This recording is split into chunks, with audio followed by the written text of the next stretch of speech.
তারা এইভাবে প্রচুর টাকা আমাদের এসডিএফ থেকে নিয়েছে।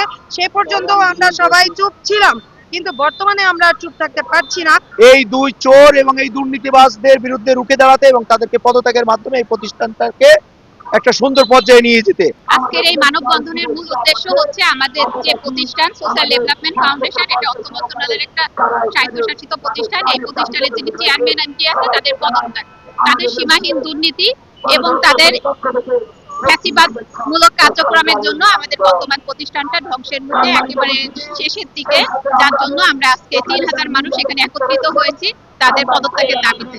আব্দুল মজিদ আর নুরুল আমিন আমার সেই বিষয়ে অভিজ্ঞ করে দিছে, আমাকে শিখাই দিছে, বুঝাই দিছে অপমানের জ্বালা কত, আমারে বুঝাই দিছে নির্যাতন, নারী নির্যাতন কারে বলে, আমারে বুঝাই দিছে নিষ্পেষিত হওয়া কাকে বলে। আমি আগে সত্যিই বুঝতাম না এত কেন নারী অধিকার বলা হয়, সত্যিই বুঝতাম না। আজকে প্রায় 40-এর কাছাকাছি বয়স, আমি আসলেই বুঝতাম না। আজকে এই দুইজন পুরুষ মানুষ বুঝাই দিছে। তার একটা ছোট্ট নমুনা বলি, আমাদের কর্মঘন্টা হচ্ছে 9টা থেকে 5টা। আমাকে জোরপূর্বক ভাবে বলা হইতো এই কাজ শেষ না করিয়া যাবেন না।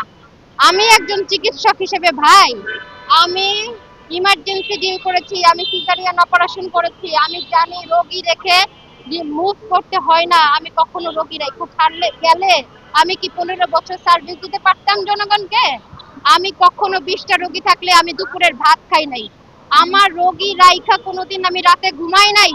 কর্মের প্রতি কিভাবে সৎ থাকতে হয় সেইটা ডক্টর রাকিবার জানা। আমরা আজকে এখানে আমাদের রিলাই প্রকল্প, এসডিএফ এর রিলাই প্রকল্পে 3000 স্টাফ একত্রিত হয়েছি। আমাদের এই আজকে 4 দিন ধরে আমাদের একটি আন্দোলনের একটি মূল অর্থ হচ্ছে এক দফা এক দাবি। আমাদের চেয়ারম্যান ডক্টর মজিদ এবং এমডি নুরুল আমিন তার পদত্যাগ আমরা চাই এবং তারা সুন্দরভাবে পদত্যাগ করবে। আমরা আশা করি যে এটাকে আরো দীর্ঘায়িত তারা করবে না। তাদের পদত্যাগ চাওয়ার একটাই কারণ হচ্ছে তারা এ পর্যন্ত আমাদের এই প্রতিষ্ঠানে একটা প্রকল্প থেকে আরেকটা প্রকল্পে আমাদের কর্মীদের পদায়ন করা হয়েছে এবং সেভাবেই সুন্দরভাবে আমাদের সহকর্মীরা 17-18 বছর যাবৎ, 20 বছর, কেউ 22 বছরও চাকরি করছে। তো সেক্ষেত্রে এই চেয়ারম্যান এমডি আসার পরে তারা প্রকল্প তো বাড়াতে পারেই নাই, উল্টা যে প্রকল্পগুলো তারা এনেছেন সেই প্রকল্পগুলো তারা নিয়োগ বাণিজ্য করেছেন। তারা আমাদের যে প্রকল্পের লোকজন যেগুলো চলে গিয়েছেন, তাদের মানে প্রকল্প শেষ হয়ে যেগুলো যে স্টাফরা আছেন তাদের বাদ দিয়ে নতুন করে নিয়োগ করে দিয়েছেন এবং সেখানে আমাদের সাপোর্ট স্টাফদের 1 লক্ষ থেকে 3 লক্ষ টাকা পর্যন্ত তারা নিয়েছেন এবং আমাদের উপরের যে স্টাফগুলো আছে তাদের ক্ষেত্রে আরো টাকা নিয়েছেন এবং পরবর্তীতে তারা আমাদের একটা লিখিত দিয়েছেন যে একটা প্রকল্প থেকে আরেকটা প্রকল্পে পরীক্ষা না দিয়ে যাওয়া যাবে না, কারণ তারা আমাদের এই পুরাতন সহকর্মীদের বাদ দিয়ে তারা নতুন করে নিয়োগ বাণিজ্য করতে চান। এই একটা বিষয়। আর একটা বিষয় হচ্ছে তারা এই পর্যন্ত আমাদের প্রতিষ্ঠানে এসে বিভিন্ন ধরনের দুর্নীতির সাথে তারা যুক্ত হয়েছে। যেমন আমাদের 3200 ল্যাপটপ কেনার কথা ছিল, সেটা আমাদের হেড অফিসের মাধ্যমে টেন্ডারের মাধ্যমে কেনার কথা ছিল, তারা সেটাকে ঘুরিয়ে গ্রাম সমিতির অ্যাকাউন্টে টাকা পাঠিয়েছে এবং বলেছে গ্রাম সমিতি কিনবে। তো গ্রাম সমিতি অ্যাকাউন্টে টাকা পাঠিয়ে তারা গ্রাম সমিতির প্রকিউরমেন্ট কমিটিকে কিনতে দেয়নি। তারা কি করেছে, তারা একটা মিটিং এর মাধ্যমে আমাদের জানিয়েছে যে আমরা চায়না থেকে কিছু ল্যাপটপ নিয়ে আসছি, আমরা সেগুলো আপনাদের দিব, আপনারা অমুক অ্যাকাউন্টে টাকা পাঠিয়ে দিবেন। আমাদের জানা মতে যে ল্যাপটপগুলো তারা দিয়েছেন সেগুলো মানে সর্বোচ্চ 50,000 টাকা পর্যন্ত দাম হতে পারে, এর ঊর্ধ্বে নয়। কিন্তু আমরা 1,12,000 টাকা দিয়েও নষ্ট ল্যাপটপ কিনেছি এবং আরো অনেক ল্যাপটপ আছে যেগুলো আমাদের খুব অল্প সময়ের মধ্যে হ্যাং করে, কাজ করে না ল্যাপটপ। তারা সেখান থেকে তারা 18 থেকে 20 কোটি টাকা নিয়োগ বাণিজ্য করেছে, মানে বাণিজ্য করেছেন, একরকম বিজনেস করেছেন সেখান থেকে। এবং আমাদের দেখা যাচ্ছে আমাদের কিছু মেডিকেল ইকুইপমেন্ট কেনার কথা ছিল। আমি যদি বলি ডায়াবেটিক মাপার যন্ত্র, প্রেশার মাপার যন্ত্র, তারপরে হচ্ছে আমাদের হাইট স্কেল, ওয়েট স্কেল, যেগুলো তারা খুবই নিম্নমানের জিনিস কিনেছেন এবং কিনে সেগুলো আমাদের গ্রাম সমিতিতে তারা পাঠিয়ে দিয়েছেন।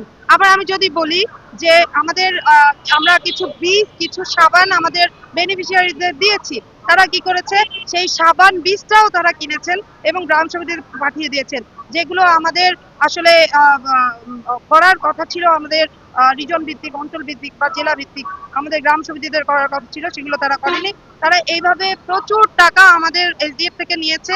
সে পর্যন্ত আমরা সবাই চুপ ছিলাম, কিন্তু বর্তমানে আমরা চুপ থাকতে পারছি না, কারণ এই 28শে মে আমাদের প্রকল্প শেষ হয়ে যাবে। তো সেই ক্ষেত্রে তারা কি করেছে, তারা ওয়ার্ল্ড ব্যাংক আমাদের এ পর্যন্ত আমাদের যত প্রকল্প বাস্তবায়ন হয়েছে ওয়ার্ল্ড ব্যাংক আমাদের ফান্ড দেন।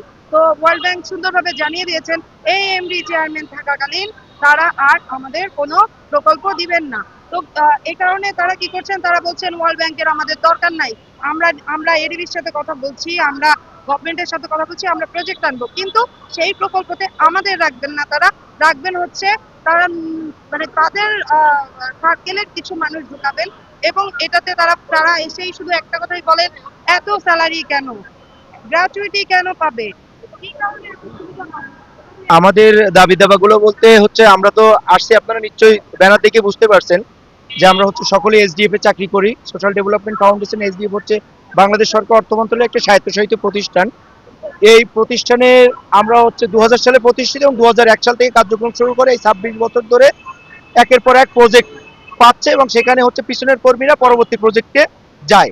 কিন্তু বর্তমান এই যে প্রতিষ্ঠানের এমডি এবং চেয়ারম্যান দুর্নীতিবাজ আব্দুল মজিদ এবং চোর হচ্ছে নুরুল আমিন, এই দুই চোর এবং এই ডাকাতের কারণে আজকে এই প্রতিষ্ঠানটা ধ্বংসের দ্বার প্রান্তে। এজন্য আমরা চাচ্ছি এই দুই চোর এবং এই দুর্নীতিবাজদের বিরুদ্ধে রুখে দাঁড়াতে এবং তাদেরকে পদত্যাগের মাধ্যমে এই প্রতিষ্ঠানটাকে একটা সুন্দর পর্যায়ে নিয়ে যেতে। আপনারা নিশ্চয় অবগত আছেন এই দুই চোর আমাদের 32টা গ্রামে আমরা কাজ করি, প্রত্যেকটা গ্রামে আমাদেরকে একটা করে ল্যাপটপ ক্রয় করতে হয়েছে। এই ক্রয় করার কথা হচ্ছে গ্রামবাসীর, কিন্তু এই দুই চোর হচ্ছে নিজেরা ক্রয় করে দিয়েছে, আমাদেরকে বলছে তোমরা টাকা পাঠাই দাও আমরা ক্রয় করে দিচ্ছি। আমাদের কাছ থেকে দাম নিয়েছে 1,15,000 টাকা করে, কিন্তু একটা ল্যাপটপের বাজার মূল্য হচ্ছে 60 থেকে 62,000 টাকা। কিন্তু এখানেই তারা দুর্নীতি করছে প্রায় 18 কোটি টাকা। এছাড়া তারা আমাদেরকে সাবান দিয়েছে 18 কোটির মতো, প্রতি মাথা পিস 12 পিস করে, কিন্তু আমরা তখন বক্স খুলি দেখি শুধু বক্স আছে, ওর মধ্যে কোনো সাবান নেই। এরপরে আমাদেরকে দিয়েছে বীজ, নিম্নমানের বীজ, যে বীজ দিয়ে কোনো কৃষক শাকসবজি ফলাতে পারেনি। আমরা এখানে হচ্ছে এরপরে আমাদেরকে তারা স্লাইন দিয়েছে, এই স্লাইন থেকে তারা কোটি কোটি টাকা দুর্নীতি করছে। এভাবে তারা অসম দুর্নীতি করছে, ঔষধ দিয়েছে সেখান থেকে তারা দুর্নীতি করছে। এই দুর্নীতির কারণে বিশ্বব্যাংক বলছে এই দুই দুর্নীতিবাদ যদি আজ এসডিএফ এ থাকে তাহলে আমরা আর এসডিএফ কে কোনো প্রজেক্ট দেব না। যদি এসডিএফ কে তারা প্রজেক্ট না দেয় আমরা এই 2 থেকে 3,000 পরিবার আমরা কোথায় যাব? এই জন্য আমরা এখানে মানববন্ধন করতে আসছি। আমরা বিগত 4 দিন এসডিএফ এর হেড অফিসে ছিলাম। এসডিএফ এর হেড অফিস সহ জেলা অফিস, রিজন অফিস, ক্লাস্টার অফিসের প্রত্যেকটা মানুষ আমাদের সাথে একত্রতা প্রকাশ করছে এবং আজকে এখানে মানববন্ধন করতে আসার মূল উদ্দেশ্য হচ্ছে সকলে জানুক এই যে নুরুল মজিদ, ইনি হচ্ছে এনবিআর এর সাবেক চেয়ারম্যান ছিল, সাতক্ষীরায় বাড়ি, তার দুর্নীতির আকড়া খুঁজে বের করুক এবং হচ্ছে এই যে এমডি নুরুল আমিন, এই দুই দুর্নীতিবাজকে এখান থেকে আমরা পদত্যাগ করিয়ে তারপর এখান থেকে আমরা যাব। আমরা আশা করি আমরা এই 2 থেকে 2,500 পরিবার আমরা তাদেরকে পদত্যাগ করাতে বাধ্য করব ইনশাআল্লাহ।